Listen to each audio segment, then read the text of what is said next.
Стојанче Павловски е новиот ВД директор на Националната установа за народни игри и песни, ансамбл Танец.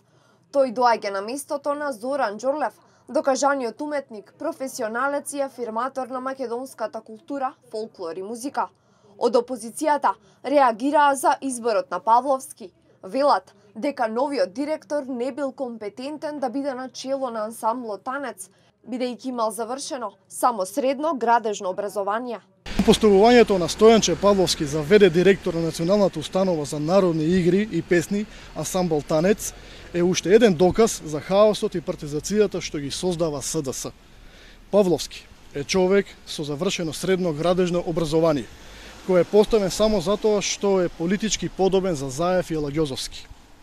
Неговото именување покажува колкав е интересот на СДС и Алагјозовски за македонската култура и оваа државна институција која е најголем репрезент на Република Македонија во странство.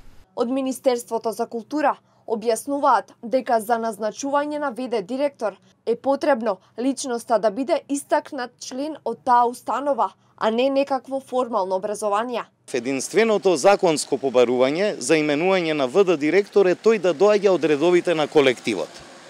Значи нема никакви други побарувања законот во однос на формалното образование.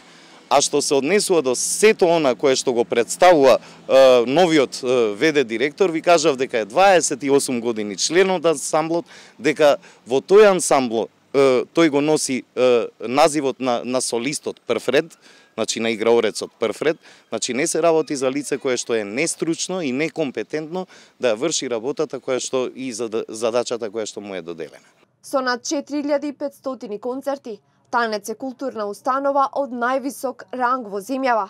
Ансамблот во текот на годините се закитил и со голем број на награди, како 11 октомври, Климент Охридски, наградата од градот Скопје 13 ноември, како и орденот на заслуги, доделен од председателот на Република Македонија.